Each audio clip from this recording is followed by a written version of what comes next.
बहुजन समाजवादी प्रमुख और उत्तर प्रदेश की पूर्व सीएम मायावती कुछ दिनों से चर्चाओं में है। वजह भी है, वजह उनका परिवार है। दरअसल पहले उन्होंने अपने भतीजे आकाश आनंद को पार्टी के राष्ट्रीय कोऑर्डिनेटर के पद से हटाया। उसके बाद से उन्हें पार्टी से ही निष्कासित कर दिया। ये पद उन्होंने अपने भाई आनंद कुमार को दिया, लेकिन अब एक ट्वीट करके उन्होंने ये जानकारी दी है कि आनंद कुमार को इस पद से हटा दिया गया है। वो सिर्फ अब पार्टी के राष्ट्रीय उपाध्यक्ष होंगे। ऐसे में लोगों ने ये सवाल करना शुरू कर दिया है कि आखिर बसपा में हो क्या रहा है। कभी पार्टी पद देती है, फिर पद छीन लेती है।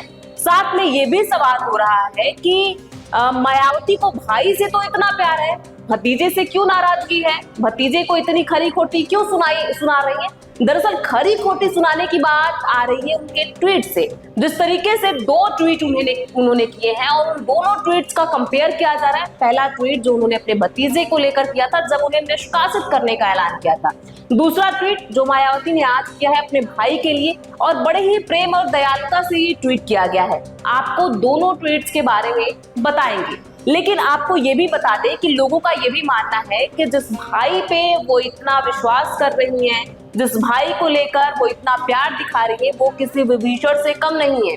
लोग जो हैं वो ये बातें कह रहे हैं। अब आपको ट्वीट के बारे में बता देते हैं। दरअसल बसपा प्रमुख ने अपने पोस्ट में लिखा, काफी लंबे समय से निस्वार्थ सेवा व समर्पण के साथ कार्यरत बीएसपी के राष्ट्रीय उपाध्यक्ष श्री आनंद कुमार, जिन्हें अभी हाल ही में नेशनल कोऑर्डिनेटर भी बनाया गया था, उन्होंने पार्टी व मूवमेंट के हित के मद्देनजर एक पद पर रहकर कार्य करने की इच्छा व्यक्त की है, जिसका स्वागत करते हैं। ऐसे में श्री आनंद कुमार पहले की तरह ही बीएसपी राष्ट्रीय उपाध्यक्ष पद पर रहते हुए सीधे मेरे दिशा निर्देश में पूर्ववत अपनी जिम्मेदारियों को निभाते रहेंगे और अब उनकी जगह यूपी के जिला सहारनपुर निवासी श्री रणधीर बेनीवाल को नेशनल कोऑर्डिनेटर की नई जिम्मेदारी दी गई है। इस प्रकार अब श्री रामजी गौतम राज्यसभा सांसद व श्री रणधीर बेनीवाल ये दोनों बीएसपी नेशनल कोऑर्डिनेटर के रूप में सीधे तौर पर मेरे दिशा निर्देश में देश के विभिन्न राज्यों की जिम्मेदारियों को संभालेंगे।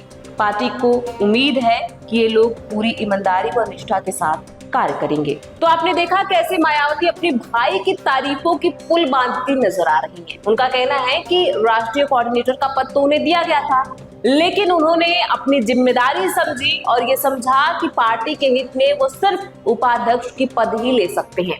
और अब लोग ट्वीट को कंपेयर कर रहे हैं उनके भतीजे और आनंद कुमार के बेटे से। अब आपको आनंद कुमार के लिए मायावती ने क्या ट्वीट किया था ये भी बता देते हैं। दरअसल मायावती ने आकाश आनंद को लेकर जो पोस्ट किया था उसमें लिखा था, बीएसपी की ऑल इंडिया की बैठक में कल श्री आकाश आनंद को पार्टी हित से अधिक पार्टी से निष्कासित अपने ससुर श्री अशोक सिद्धार्थ के प्रभाव में लगातार बने रहने के कारण नेशनल कोऑर्डिनेटर सहित सभी जिम्मेदारियों से मुक्त कर दिया गया था, जिसका उसे पश्चाताप करके अपनी परिपक्वता दिखानी थी।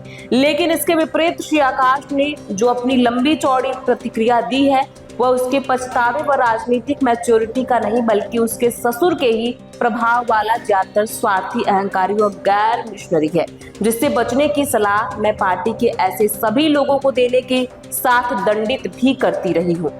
अतः परम पूज्य बाबा साहेब डॉक्टर भीमराव अंबेडकर के आत्मसम्मान व स्वाभिमान मूवमेंट के हित में तथा मान्यवर श्री काशीराम जी की अनुशासन की परंपरा को निभाते हुए श्री आकाश आनंद को उसके ससुर की तरह पार्टी व मूवमेंट के हित में पार्टी से निष्कासित किया जाता है। तो आपने ये ट्वीट्स देखे जिस तरीके से मायावती ने पोस्ट करके अपने भतीजे को साधा, तो वहीं अपने भाई की तारीफ की। अब लोग ये सवाल पूछ रहे हैं कि विभीषण जैसे भाई की इतनी तारीफ क्यों कर रही है मायावती और भतीजे पे इतना क्यों गरज रही है। ये तो घर की बात थी, बैठा के समझा सकती थी, भतीजे से बात कर सकती थी, इतना बड़ा डिसीजन लेने की क्या जरूरत थी। और लोगों का ये भी कहना है कि यदि भतीजे को हटा दिया तो आखिर पार्टी का भविष्य क्या होगा, ये किस हाथ में जाएगा। अब लोग यही सवाल पूछ रहे हैं और इन्हीं सवालों का जवाब भी ढूंढ रहे हैं। हालांकि मायावती लगातार जैसे ट्वीट करके लोगों को सरप्राइज दे रही हैं, वो लोगों को रास नहीं आ रहा है। अब आपकी क्या राय है? आपने पूरी खबर सुनी, देखी, अपनी जो भी राय हो कमेंट बॉक्स में लिख के जरूर बताएं। बहुत बहुत शुक्रिया।